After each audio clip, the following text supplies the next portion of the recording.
Sir, আমি আপনাকেই phone করতে যাচ্ছিলাম। তোমার আর কতক্ষণ লাগবে? আপনি এটা ধরে নিতে পারেন গন্তব্যে আমরা পৌঁছে গেছি। বলছো লোকের কাছাকাছি দেখতে পাচ্ছ? হ্যাঁ, দেখতে পাচ্ছি তো। Tendering and estimating department.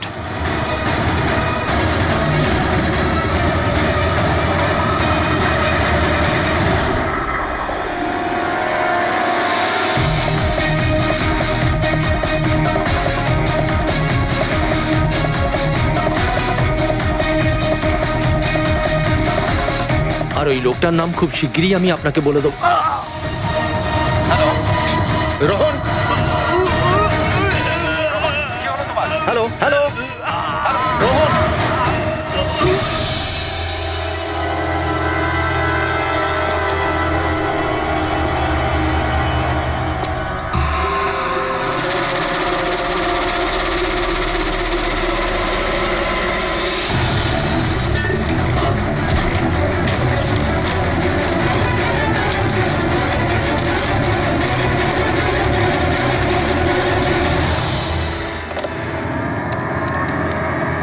Hello, police station.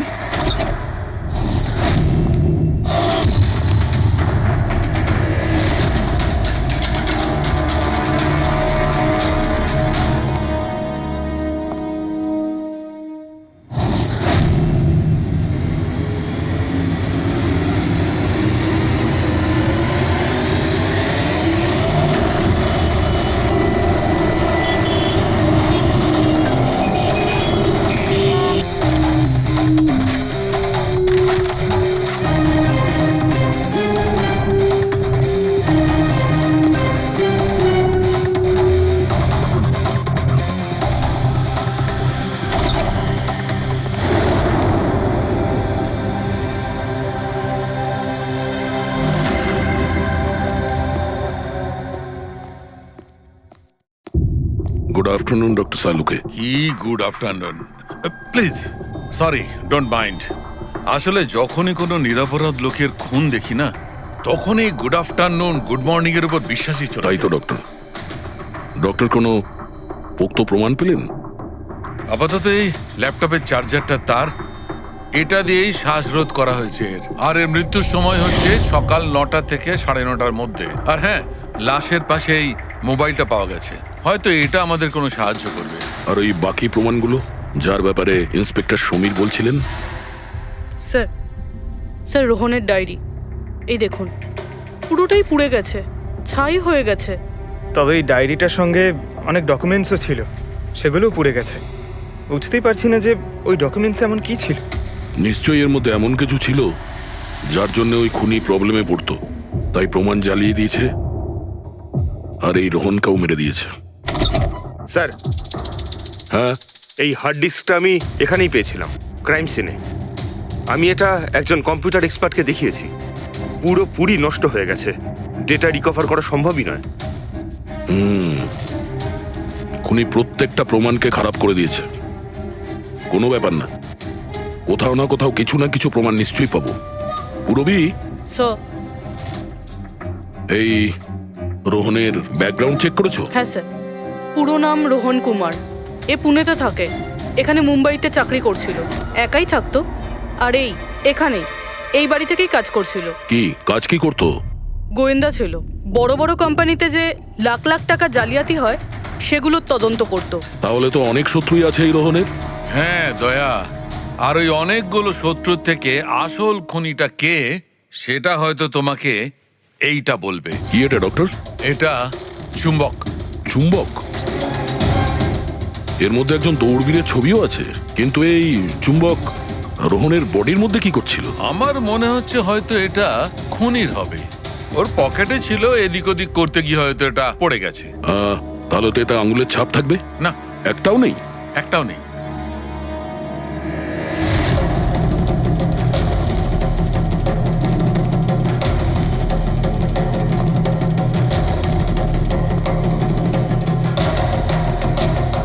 খুনি মনে হয় এখান থেকে এসছে।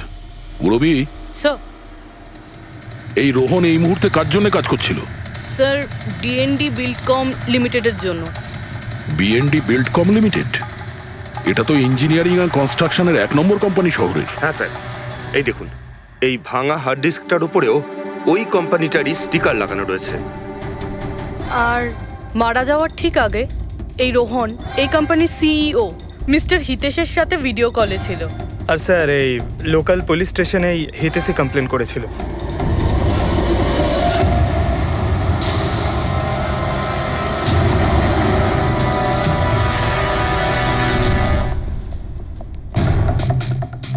এটা কি এত বড় অফিসে শুধুমাত্র একজনই লোক ছিল নাকি? মনে হচ্ছে স্যার ইন্ডিয়ার ম্যাচ দেখার জন্য সবাই বাড়ি চলে গেছে। আচ্ছা, আজকে ইন্ডিয়ার ম্যাচ আছে? স্কোরটা কি হলো? কোহলি সেঞ্চুরি করতে যাচ্ছে। কি বলছেন স্যার? আপনি কি করে জানলেন? বাইরে ওয়াচম্যান কমেন্ট্রি শুনছিল। ইনভেস্টিগেশন করতে এসেছি, চোখ কান খোলা রাখতে হবে। স্যার, হিতেশের cabin. Mister Hitesh, hi, CID. Please বসুন। আমি আপনাদেরই অপেক্ষায় ছিলাম। শুরু থেকে বলুন সবকিছু। 6 মাস আগে আমি রোহনকে কাজে রাখি। গত 5 বছর ধরে আমাদের কোম্পানিতে যে লোকসান হচ্ছে তা আগে কখনো হয়নি। কি ধরনের ক্ষতি? লোকসানের লিস্ট তো বলে শেষ করা যাবে না। যে টেন্ডারগুলো আমাদের কোম্পানির পাওয়া উচিত ছিল সেগুলো হাত থেকে বেরিয়ে যাচ্ছিল। এই দেখুন, 1100 কোটির রিফাইন্ডিং কন্ট্রাক্ট, 37 কোটির রেলওয়ে কন্ট্রাক্ট, আর 800 কোটির পাওয়ার ট্রান্সমিশন কন্ট্রাক্ট। এটাও তো হতে পারে যে যে সমস্ত কোম্পানি এই কন্ট্রাক্টটা পেয়েছে ওরা আপনার থেকে কম কোট দিয়েছে। সেটাই তো আমি বলতে চাইছি স্যার। যদি অন্য অন্য কোম্পানি এই টেন্ডার পেতো তাহলে ব্যাপারটা অন্য ছিল, কিন্তু এই সমস্ত কন্ট্রাক্ট একটা মাত্র কোম্পানিই পেয়েছে। আর সবচেয়ে বড় কথা হলো তাদের অ্যামাউন্ট আমাদের দেওয়া অ্যামাউন্টের থেকে মাত্র 1000 টাকা কম। শুধুমাত্র 1000 টাকা কম? কোন কোম্পানি এটা? XPL infrastructure. XPL infrastructure. তাহলে আপনার মনে হচ্ছে যে আপনার কোম্পানিতে এমন কেউ বেইমান আছে যে স্যালারি আপনার থেকে নেয় কিন্তু কাজ এক্সপিএল এর জন্য করে? 100% কেউ না কেউ তো অবশ্যই আছে। আর রোহন ওই লোকটার খুব কাছাকাছি পৌঁছে গিয়েছিল। ওর লাস্ট ফোন কলে আমায় এটাও বলেছিল যে সেই বেইমান এস্টিমেটিং অ্যান্ড টেন্ডিং ডিপার্টমেন্টের লোক।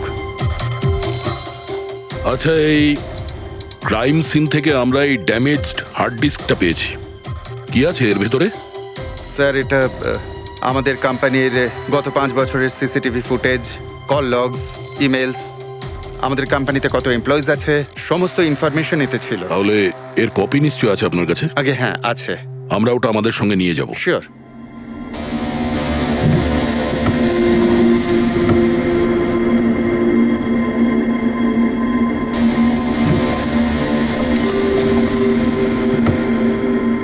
হয়তো হার্ড ডিস্কটা চুরি হয়ে গেছে। আমি এখানেই রেখেছিলাম হার্ড ডিস্কটা।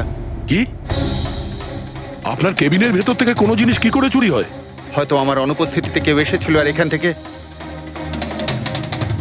কিন্তু আপনার অফিসে সিসিটিভি ক্যামেরা লাগানো নেই কেন? কখনো দরকারই পড়েনি স্যার। প্রয়োজন বলে আসে না, এখন পড়লো তো প্রয়োজন। Sorry sir.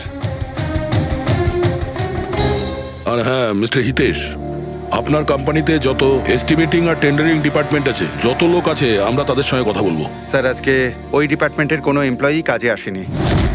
কেন? সবাইকে ছুটিতে গেছে? আসলে ওরা প্রত্যেকেই ম্যারাথন রেসে পার্টিসিপেট করতে গেছে, যেটা সকাল 7টা থেকে 11টার মধ্যে হবে। কি? সবাই ওই ম্যারাথন রেসে দৌড়তে গেছে? হঠাৎ করে সবাই এরকম রানার হওয়ার স্বপ্ন দেখছে কেন? আসলে আমাদের কোম্পানি এই ম্যারাথন রেসটা স্পন্সর করছে, তাই আমাদের এমপ্লয়ীদের এটা বাধ্যতামূলক ছিল ওখানে পার্টিসিপেট করা। শুধু তারাই পারবে না যাদের হাঁটুতে বা অন্য কোনো সমস্যা আছে। তো আপনারও সমস্যা আছে হাঁটুতে? হ্যাঁ। আচ্ছা আচ্ছা, এই ডিপার্টমেন্টে কতজন কাজ করে? 10 জন। আর এই 10 জনই ম্যারাথন রেসে গেছে? হ্যাঁ স্যার, যদি কেউ না যেত আমি অবশ্যই জানতে পারতাম স্যার। স্যার, হুম, যদি পুরো ডিপার্টমেন্টের সবাই ম্যারাথনে দৌড়চ্ছিল যখন রোহনের খুন হয়েছিল, তাহলে খুনটা করলো কে? হতে পারে ওই কন্ট্রাক্ট কিলার। 1 মিনিট। মিস্টার হিতেশ, আপনার কাছে এই ম্যারাথন রেসের কোনো ব্রোশিয়া, কোনো লেটার আছে? ইয়েস স্যার, আমি আনছি। কি হলো স্যার? চুম্বকে ওই দৌড়ানোর লোকটা, ম্যারাথন রেস, এক্ষুনি জানতে পারবো। এই নিন sir. Thank you. You are welcome sir. দেখেছো,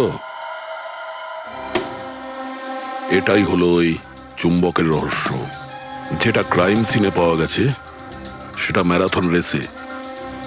মানে স্যার, ও ম্যারাথন রেসে দৌড়চ্ছিল, রোহনকে খুন করার জন্য ও রেস ছেড়ে দিয়ে ওর বাড়ি চলে যায়। মনে তো হচ্ছে এইরকমই। স্যার, এই বিপ ম্যাগনেট জার্সির ওপর লাগানো হয়। সঞ্জু স্যারকে একটু বুঝিয়ে দাও। দেখুন স্যার, এই ম্যাগনেটটাকে এখানে এইভাবে লাগিয়ে দিতে হবে। সেম এরকমই আরেকটা নেওয়ার পরে জার্সির ভিতর থেকে আমরা নিয়ে নেব, আর এটাকে আমরা এইভাবে লাগিয়ে দেবো। সেম আরেকটা এইভাবে নিয়ে এটাকে নিয়ে আমরা এইভাবে লাগিয়ে দেবো, আর এটা এইভাবে লক হয়ে যায়। আগে আমরা সেফটি পিন ইউজ করতাম, কিন্তু দু একবার রানার্সদের চোট লেগেছিল, তাই আমরা এই ম্যাগনেট টেকনিকটার ব্যবহার করছি। এই ম্যাগনেট আর রেসিং হুইপ আপনি সব প্রতিযোগীকেই দিয়েছিলেন? ইয়ে স্যার, সবাইকে জানিয়ে দেওয়া হয়েছিল, বলাও হয়েছিল রেস শেষ হয়ে যাওয়ার পরে সব ম্যাগনেটগুলোকে ফেরত দিয়ে দিতে। তাহলে কারা কারা এই ম্যাগনেট ফিরিয়ে দেয়নি? স্যার, অনেকেই দেয়নি, কেউ ফেলে দিয়েছিল, কেউ বা হারিয়ে ফেলেছিল, আর এক একজনের দায়িত্বও ছিল না যে জিনিসটাকে ফেরত দিতে হবে। একটা কথা তো শিওর, কেউ রেস মাঝপথে ছেড়ে দিয়েছিল, গিয়ে খুন করে আবার ফিরে এসেছে। কিন্তু স্যার, রেস তো অনেক লোকেই মাঝখানেই ছেড়ে দিয়েছিল, কিন্তু এটা কি করে জানা যাবে যে তাদের মধ্যে রোহনকে কে মেরেছে? ওই 10 জনের মধ্যেই কেউ হবে যারা ক্যান্টিন ডিপার্টমেন্ট আর এস্টিমেটিং ডিপার্টমেন্টে কাজ করছিল। কিন্তু স্যার, ওই 10 জনের মধ্যে রেস মাঝপথ থেকে ছেড়ে দিয়েছিল, এটা কিভাবে জানতে পারবো? জানা যেতে পারে স্যার। কি করে? স্যার, আমরা প্রত্যেকটা প্রতিযোগীর মাথায় গোপ্রো ক্যামেরা লাগিয়েছিলাম, আর সেটা থেকে জানা যেতে পারে কে মাঝপথে ছেড়ে দিয়েছিল। ওয়ান্ডারফুল।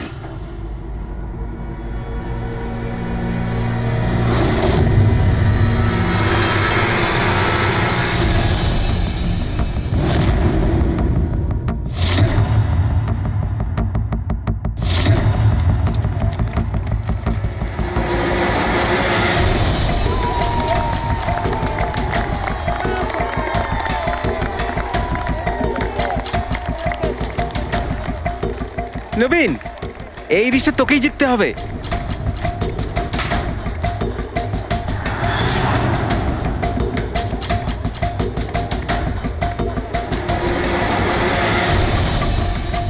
রান।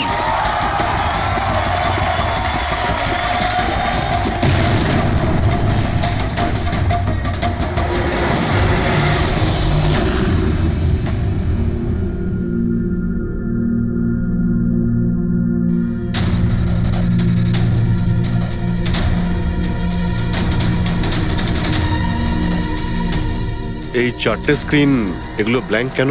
জানি না স্যার, আমরা তো সব ক্যামেরা চালু করে এদের দিয়েছিলাম। হয়তো ভুল করে এই 4 জন ক্যামেরা অফ করে ফেলেছিল। ভুল করে করেছে নাকি ইচ্ছে করে?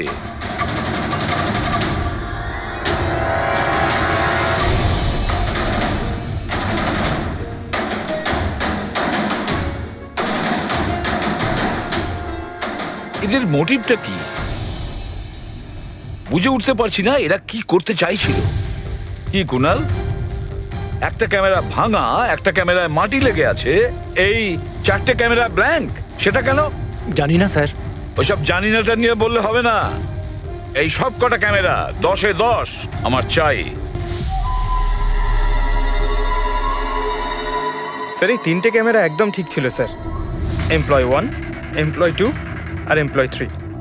তার মানে এই 3টে ক্যামেরায় কোনো টেকনিক্যাল প্রবলেম ছিল না।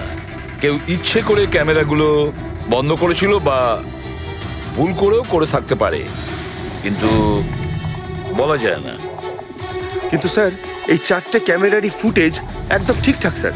এমপ্লয়ি 4, 5, 6, 7। তাহলে এবার যাই প্রবলেম ক্যামেরাতে। সবার আগে প্রবলেম ক্যামেরা ছিল এই নবীনের, যার লেন্স ক্র্যাক হয়ে গেছিল। হতে পারে দৌড়তে দৌড়তে পড়ে গেছিল।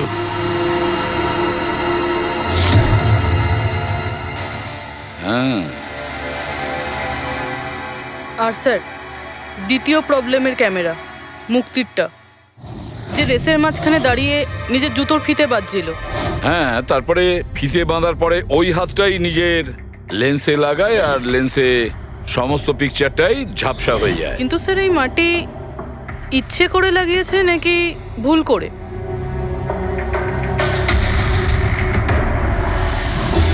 আরে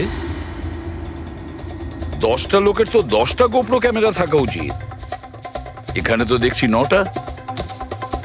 গৌরবের ক্যামেরাটা কি হলো, সেটা কোথায়? স্যার ওই ক্যামেরাটা হারিয়ে গেছে, গৌরব ওটা ফেরত দেয়নি। তাহলে স্যার এই গৌরবই খুনি, ওকে ধরে ফেলা উচিত। না পঙ্কজ, এইভাবে হয় না। হতে পারে গৌরব ক্যামেরাটা ফেরত দিতে ভুলে গেছে। আমাদের এটা ভাবতে হবে যে খুনি এই সময়টাই কেন বেছে নিল ম্যারাথন রেসের টাইমে খুন করার জন্য। ও তো চাইলে যে কোনো সময় খুন করতে পারতো, যে কোনো জায়গায় পারতো। হ্যাঁ, অ্যালিবাইয়ের জন্য স্যার, যাতে ধরা পড়লে খুনি বলতে পারে যে রোহনকে খুনের সময় ও তো ম্যারাথনে পার্টিসিপেট করেছিল। হ্যাঁ, সেই জন্য ও রেসেও পার্টিসিপেট করেছিল আর রেস কমপ্লিট করেছিল। তার মানে স্যার রেসকে মাঝখান থেকে ছেড়ে ও চলে গেছিল, তারপরে গিয়ে খুন করলো, আর খুন করার পরে এসে রেস আবার শেষ করলো। এক্স্যাক্টলি। কিন্তু স্যার এই ফুটেজ থেকে কিভাবে জানতে পারবো কে রেস ছেড়ে চলে গেছে, খুন করেছে, আবার রেস জয়েন করেছে? স্যার এই ব্যাপারটা আপনি টাইমিং চিপ থেকে জানতে পারবেন। টাইমিং চিপটা আবার কি? আজকাল ম্যারাথন রেসে বিজেতা কে জানার জন্য RFIDর ব্যবহার করা হয়। RFID মানে রেডিও ফ্রিকোয়েন্সি আইডেন্টিফিকেশন। আগে হ্যাঁ, ও, এই টেকনিক থেকে একটা জিনিস জানা যেতে পারে যে একজন রানারের প্রত্যেকটা ল্যাব কমপ্লিট করতে কত সময় লেগেছে। RFID, radio frequency identification. Sir এটাই হলো চিপ, আর এটা রেসের ম্যাট, আর এটাই RFID টেকনিকে চলে। দেখুন স্যার। ও, তার মানে রেস শুরু হতেই যখন কোনো রানার এটা ক্রস করে তখন এই টাইমিংটা ওই মুহূর্তে শুরু হয়ে যায়। একদম স্যার, অফিসের কার্ডের মতন স্যার। ঠিক আছে, এটা তো বুঝতে পারলাম, কিন্তু এটা কি জানতে পারা যাবে যে কেউ রেস মাঝপথে ছেড়ে দেয় আর পরে আবার এসে জয়েন করে? এরও উপায় আছে স্যার। স্যার এই ম্যারাথন রেস 31 কিলোমিটারের হয়। এতে 4টে ভাগ, প্রথমটা 5, দ্বিতীয়টা 10, তৃতীয় 15, চতুর্থ 20। চতুর্থ পর্যায় থেকে ফিনিশিং লাইনের দূরত্ব কম করে 1 কিলোমিটার স্যার। তার মানে সব মিলিয়ে 6টা প্যাড, স্টার্টিং লাইনের প্রথম প্যাড আর ফিনিশিং লাইনের 6 নম্বর প্যাড, মাঝখানে 4টে থাকছে, 4টে ধাপ, 4টে প্যাড। যখন কোনো প্রতিযোগীর পা ওই প্যাডের মধ্যে পড়ে তখন আমরা বুঝতে পারি ওই রানার কত টাইমটা নিয়েছে। তাহলে কে রেস মাঝপথে ছেড়েছিল আর কে ছেড়ে যায়নি এটা জানা গেলে এটাও জানা যাবে যে একটা ধাপ থেকে আরেকটা ধাপে যাওয়ার সময় কোন রানারের সব থেকে বেশি সময় লেগেছিল। সবকটারই টাইমিংটা চেক করতে হবে। জানা তো যাবে সে কে যে মাঝপথে রেস ছেড়ে আবার জয়েন করেছে। পুরবি,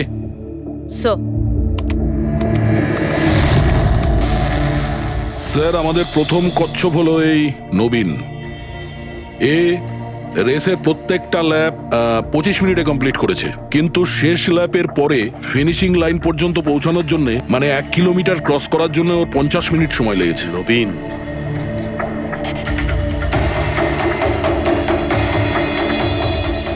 আর স্যার এই মুক্তি, এর টাইম তো রেকর্ডই হয়নি। 15 থেকে 20 কিলোমিটারের মাঝের ধাপ। তাহলে এ হলো দ্বিতীয় সাসপেক্ট।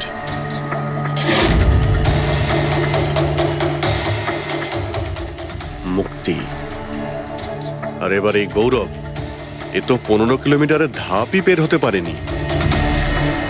তাহলে এই হলো আমাদের তৃতীয় সাসপেক্ট। স্যার বাকি সবার টাইমিং তো মোটামুটি ঠিকঠাকই আছে। তার মানে এই খুন এই 3 জনের মধ্যেই কেউ করেছে, মুক্তি, নবীন আর গৌরবের মধ্যে। যদি নবীন খুন করে থাকে তাহলে সে রেস ছেড়েছে 20 কিলোমিটার আর ফিনিশিং লাইনের মাঝপথে। পঙ্কজ, বাইক নিয়ে যাও, এবার স্পিডে যাবে ওই রুটেই। আর খেয়াল করো যেখানে ওই 3 জন যেখানে রেস ছেড়েছে সেখান থেকে রোহনের বাড়ি কতটা দূরে আর কত সময় লাগবে।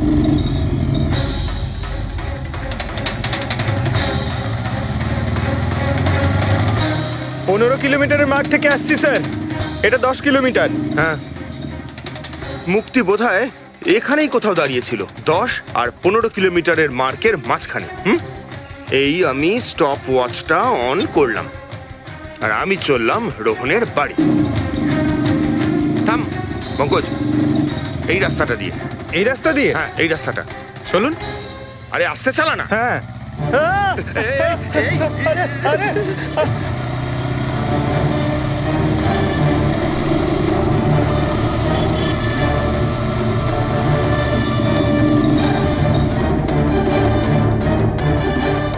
এই দেখুন রোহনের বাড়ি। মুক্তি নিশ্চয়ই রোহনের ঘরে পিছনের জানলা দিয়ে ঢুকেছিল।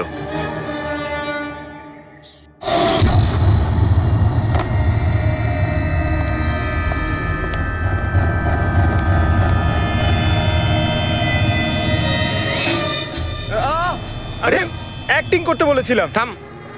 মুক্তি রোহনকে খুন করার পর হয়তো সমস্ত তথ্য প্রমাণ পুড়িয়ে আবার দৌড়ে ফিরে গিয়েছিল ম্যারাথন শেষ করতে।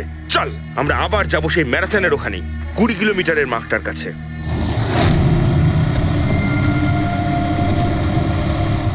স্টপ ওয়াচে টাইম দেখে নিন স্যার। 26 মিনিট।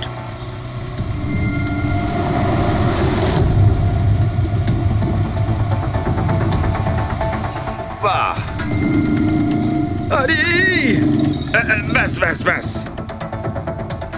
এবার মুক্তি পৌঁছলো 20 কিলোমিটারের মার্কে পাক্কা 30 মিনিট পরে। আর তারপর এখান থেকেই হয়তো ও রেসটা শেষ করেছিল।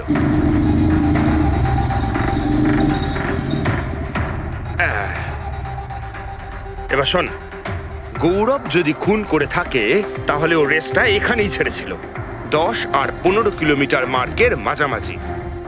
এই আমি স্টপ ওয়াচ অন করলাম। এবার যাব আমরা রোহনের বাড়ি। চলো। চল।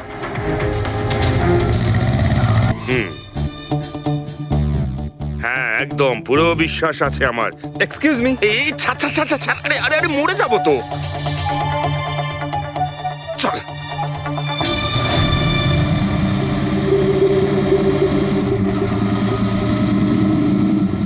ব্যাস।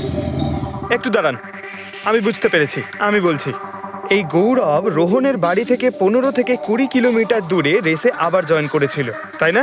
শাবাশ। হ্যাঁ। আমার সাথে থেকে থেকে তোরও তো বুদ্ধি খুলে গেছে। আর এই সব কিছু করতে গৌরবের টাইম লেগেছিল পুরো 27 মিনিট। এবার দেখা যাক নবীনের কত লেগেছিল। এবার যদি নবীন খুন করে থাকে তাহলে ও নিশ্চয়ই এখান থেকে গেছিল, যেখানে ও পড়ে গেছিল। এই আমি স্টপ ওয়াচ অন করলাম। এবার যাওয়া যাক রোহনের বাড়ি। চল। চলুন স্যার।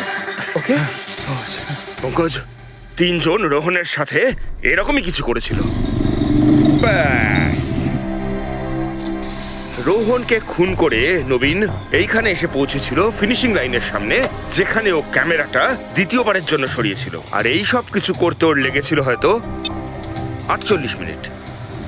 স্যার, জানতে পেরেছি 3 জনের কত সময় লেগেছিল। আচ্ছা, তাহলে বলো মুক্তির কত সময় লেগেছিল? মুক্তির লেগেছিল 30 মিনিট। আর টাইমিং চিপ অনুযায়ী 39 মিনিট লেট ছিল। আর গৌরব? গৌরবের 27 মিনিট। আরও ম্যারাথন রেস থেকে নিখোঁজ ছিল 24 মিনিটের জন্য।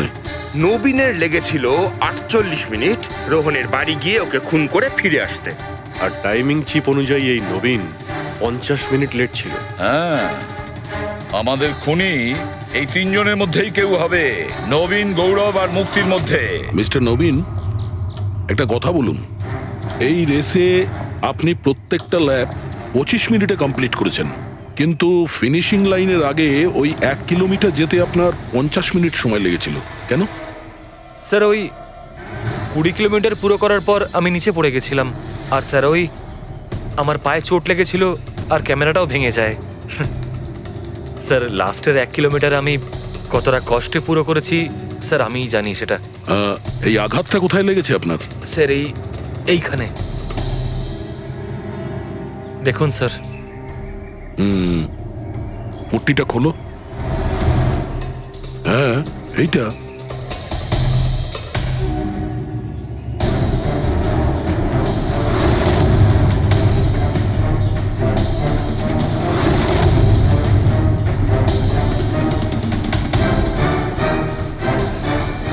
স্যার, এবার আপনার বিশ্বাস হয়েছে যে আমি কোনো দোষ করিনি? নির্দোষ যদি হও এত ঘাবড়ে যাচ্ছ কেন? ঘাম হচ্ছে, অনেকটা নার্ভাস লাগছো তুমি, হ্যাঁ? মাটি কেন লাগিয়েছিলে ক্যামেরাতে? জানি না, ভুল করে লেগে গিয়েছিল। ভুল করে? 15 থেকে 20 কিলোমিটার ধাপও ভুল করে ছেড়ে দিয়েছিলে নাকি? আমি তো কোনো ধাপই ছাড়িনি, সমস্ত ধাপই পুরো করেছি। কিন্তু টাইমিং চিপ তো অন্য গল্প বলছে। টাইমিং চিপ খারাপও তো হতে পারে। আপনি একজন মেশিনের উপর বিশ্বাস করবেন নাকি একজন জীবন্ত মানুষের উপর? আচ্ছা, তোমার গোপ্রো ক্যামেরাটা কোথায় গেল? তুমি তো ওদের ওটা ফেরত দাওনি। ওটা তো হারিয়ে গেছে স্যার। হারিয়ে গেছে? কি করে হারিয়ে গেল ভাই? জানি না স্যার, ওই রেসের মাঝখানে হঠাৎ করে দেখলাম ক্যামেরাটা ছিলই না, জানি না কোথায় পড়ে গেছে। আচ্ছা, আর ওই 15 কিলোমিটারের ধাপটাও কি হারিয়ে গিয়েছিল? ওটাকে তো পার করনি তুমি। স্যার আমি পুরো রেস কমপ্লিট করেছি। মিথ্যে কথা বলবে না। রেসের মাঝে কোথায় গিয়েছিলে? কোথাও যায়নি স্যার, আমি তো পুরো রেস কমপ্লিট করেছি, কোথাও যায়নি স্যার। আচ্ছা, স্যার মনে হচ্ছে নবীনই, কারণ আমি যখন ওকে জিজ্ঞাসাবাদ করছিলাম তখন ওর মুখ একদম ফ্যাকাশে হয়ে গেছিল, হাত পা কাঁপছিল ওর। এই গৌরবও কম নয়। ও বললো জানি না কি করে ক্যামেরাটা হারিয়ে গেছে।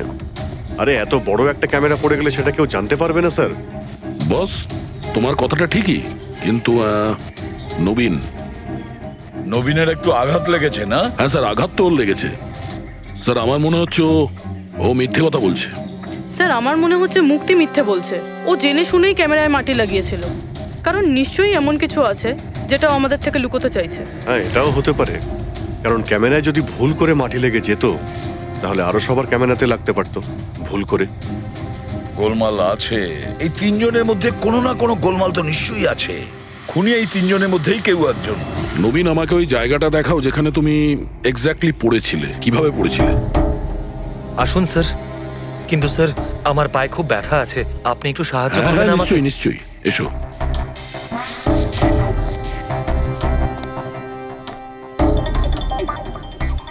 স্যার আমি এখনো বলছি আপনাকে, আপনি নিজের টাইম ওয়েস্ট করছেন। এমনটা যেন না হয় যে আসল খুনিই পালিয়ে যায়।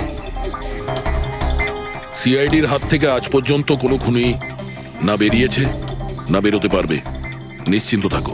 হ্যাঁ স্যার ওই যে এখানে আটকেই আমি পড়ে যাই। এখানে?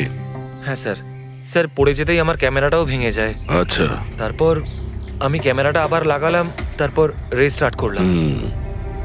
প্রচুর ব্যথা নিয়ে তুমি এই রেসটা ফিনিশ করেছো। হ্যাঁ স্যার, এখনো খুব ব্যথা। তুমি পড়েছিলে এইখানে, এই জায়গাটায়? হ্যাঁ স্যার, খুব ক্লান্ত হয়ে গেছিলাম তো, তাই খেয়াল করিনি আর পা আটকে নিচে পড়ে যাই।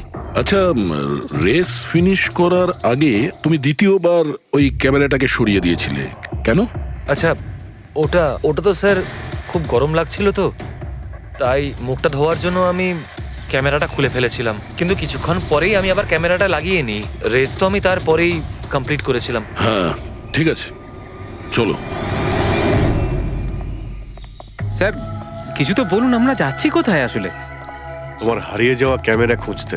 স্যার কিন্তু এত বড় জায়গাতে আমরা খুঁজবো কি করে ওই ক্যামেরাটা? প্রত্যেক ক্যামেরাতে একটা চিপ লাগানো আছে, আর এই ম্যাপ বলছে তোমার ক্যামেরা এইদিকেই আছে। চলে এসো। ম্যাম, আমি সত্যি কথাই বলছি। সত্যি তো এটাই, তুমি 10-15 কিলোমিটারের মাঝে রেস ছেড়ে দিয়েছিলে, আর তারপরে রোহনকে মেরে দিয়ে এখানে চলে এলে, এই 20 কিলোমিটারের মার্কে চলে এলে। কারণ তুমি তো জানতে এখান থেকে তোমাকে কোনো খেলোয়াড় দেখতে পাবে না। সব খেলোয়াড়রা তো তখন পিছনে। সব মিথ্যে। আপনি আমার কথা বিশ্বাস কেন করছেন না?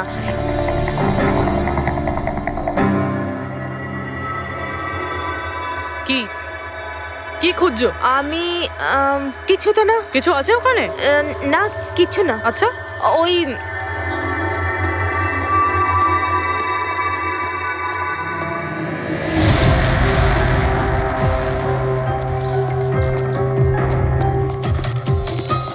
ও তো তুমি সাইকেলে করে গিয়েছিলে রোহনকে খুন করতে? আমি সত্যিই জানি না যে এই সাইকেলটা কার। তাই এক্ষুনি সব জানা যাবে যখন তোমার আঙুলের ছাপ এই সাইকেলে পাওয়া যাবে। হ্যাঁ ম্যাম প্লিজ। হ্যাঁ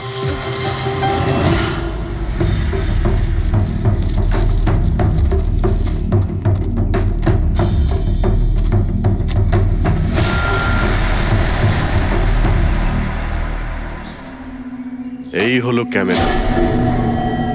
এটাকে পুরো ভেঙে ফেলেছো? হ্যাঁ, আমি ভাঙিনি স্যার। দুটো ক্যামেরা।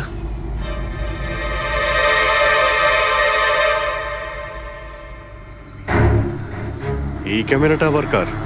স্যার স্যার সরি, আমি আপনাকে মিথ্যে বলেছি স্যার, কিন্তু আমি আপনাকে সব সত্যি কথা বলে দিচ্ছি স্যার। বলো, তাহলে সত্যি বলার মুড হয়েছে তোমার?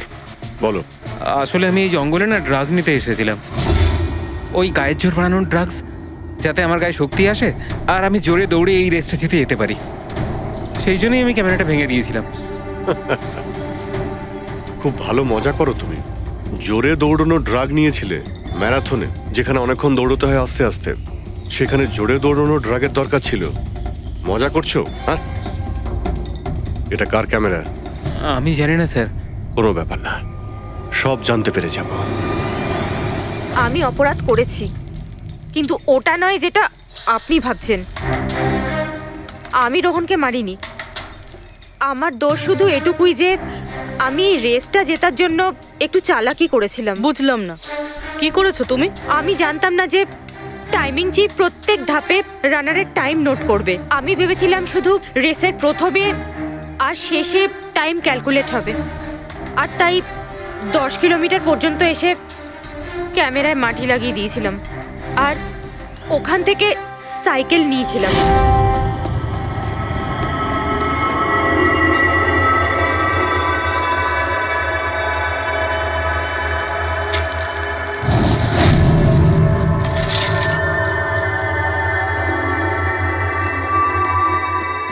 কিন্তু রেস শেষ হতেই সিআইডি ওখানে চলে এলো আর আমি ওখান থেকে সাইকেলটা সরানোর সুযোগই পাইনি। এত কিছু করেছো শুধু একটা রেস জেতার জন্য? আসলে অফিসে বেট ধরা হয়েছিল যে আমাদের ডিপার্টমেন্টে যে রেসটা জিতবে তাকে সবাই কন্ট্রিবিউট করে 5 লাখ টাকা দেবে। আমার টাকার খুব দরকার ছিল, তাই আমি। এটা দীপ্তির ক্যামেরা। এই দুটো ক্যামেরা তোমরা কেন ভেঙেছিলে? স্যার আসলে আমরা এই রেসে এসেছিলাম যাতে একে অপরের সাথে সময় কাটাতে পারি, কিন্তু তারপরে খেয়াল হলো যে আমাদের প্রেমের কথাবার্তা সব ওই গোপ্রোতে রেকর্ড হচ্ছে স্যার। কখন থেকে ফলো করছে। শোন না, তোকে খুব সুন্দর লাগছে। দাঁত ছাড়ো তো। কি হলো? গোপ্রোতে সব রেকর্ড হচ্ছে। ও গড, এখন কি করব? হ্যাঁ, একটা কাজ করা যাক, চল আমার সঙ্গে। হ্যাঁ,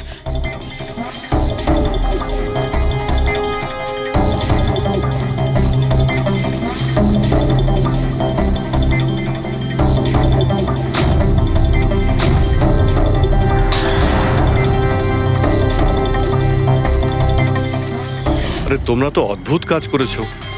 আরে এতে তো কোনো সাউন্ড রেকর্ডই হয় না। তোমরা তো বোকার মতো কাজ করেছিলে। হয়তো কে দুটো ক্যামেরা ভেঙে দিয়েছো। কি স্যার, এতে কিছু রেকর্ড হয়নি? স্যার নবীন তো আমাকে ওই জায়গাটা দেখিয়েছে যেখানে ও পড়েছিল, কিন্তু কেন জানি না আমার মনে হচ্ছে যে ও মিথ্যে কথাই বলছে। আরে মুক্তি, স্যার মুক্তি বলেছে যে ও সাইকেলের ব্যবহার করেছে রেস জেতার জন্য। স্যার হতে পারে ও মিথ্যে কথা বলছে আর রোহনকে খুন ওই করেছে। আর গৌরব আর দীপ্তি, ওদের লাভ স্টোরির কি হলো? কতটা সত্যি? হ্যাঁ, ওরা সত্যি কথাই বলছে। ফোন রেকর্ডে দেখাচ্ছে দীপ্তি আর গৌরব প্রতিদিন 3-4 ঘন্টা করে নিজেদের মধ্যে কথা বলতো স্যার। একটা কাজ করি আমরা, আবার ম্যারাথন রেসের ফিনিশিং ভিডিওটা দেখি।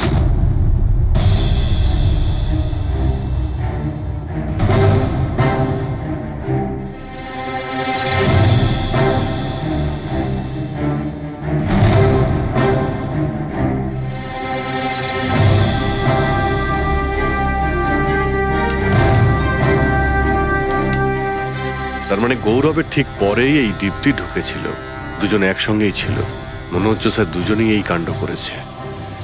এক মিনিট অভিজিৎ, দয়া, এই ফুটেজটা দেখো। এই যে এই হলো সেই খুনি।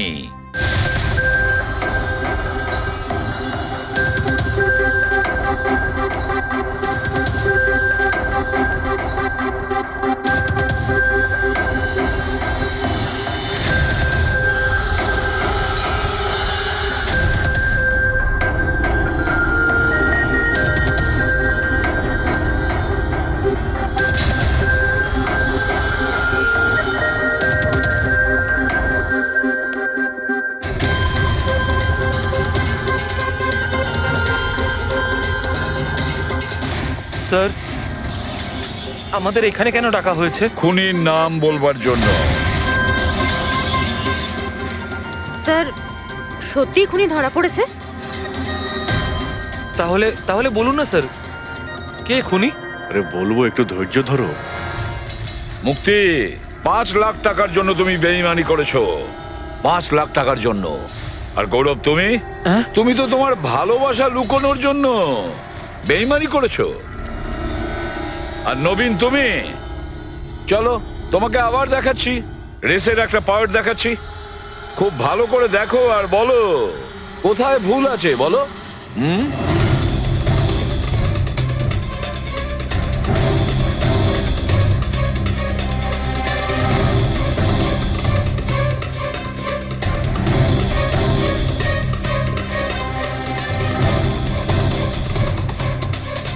কিছুই তো নেই স্যার, সবই তো ঠিকই আছে। কোনো প্রবলেম নেই।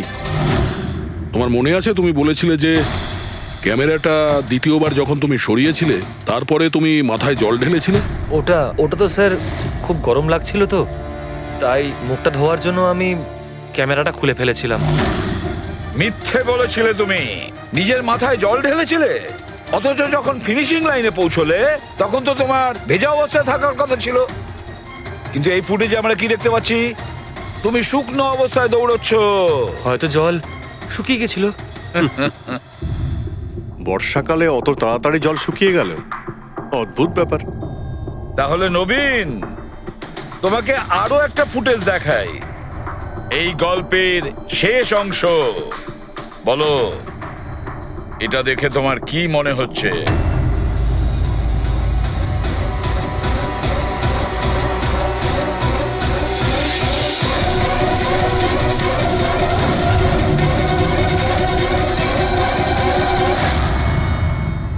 কি নবীন, এই ফুটেজে তোমার মুখটা কেমন চেঞ্জ লাগছে না? হ্যাঁ, অন্যরকম তো দেখাবেই, কারণ এই মুখটা নবীনের নয়, ওর ভাই প্রবীণের।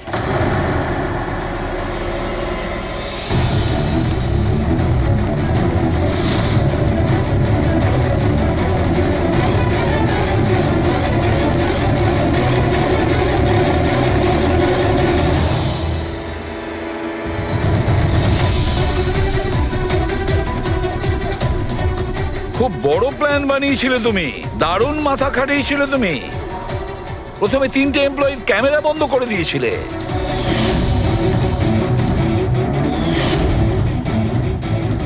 আর তারপরে নিজের গোপ্রো ক্যামেরা নিচে ফেলে দিয়েছিলে যাতে লেন্সটা ভেঙে যায়। আর তারপর নবীন নিজের ক্যামেরাটাকে খুলে পরিয়ে দিল নিজের ভাইকে, মানে প্রবীণকে।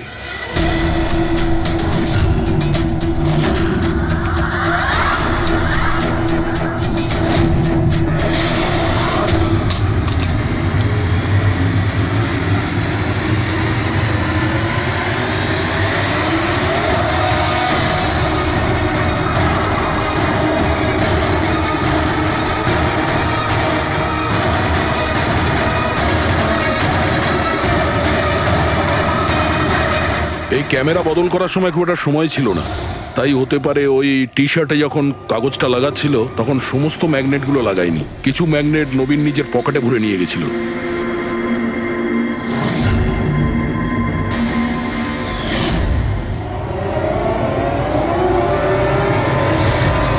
নবীন রেস ছেড়ে বেরিয়ে যায় রেইনকোট পরে আর পৌঁছে যায় রোহনকে খুন করার জন্য। কিন্তু ও কি করে জানবে যে রোহনকে মারার সময় ম্যারাথন রেসের ওই ম্যাগনেটই ওকে ফাঁসিয়ে দেবে?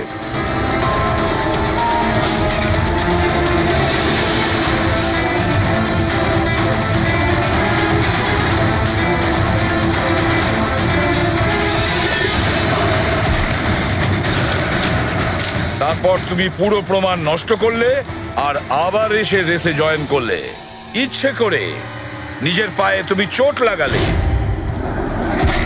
যাতে আমরা বিশ্বাস করি যে আঘাতটা সত্যি।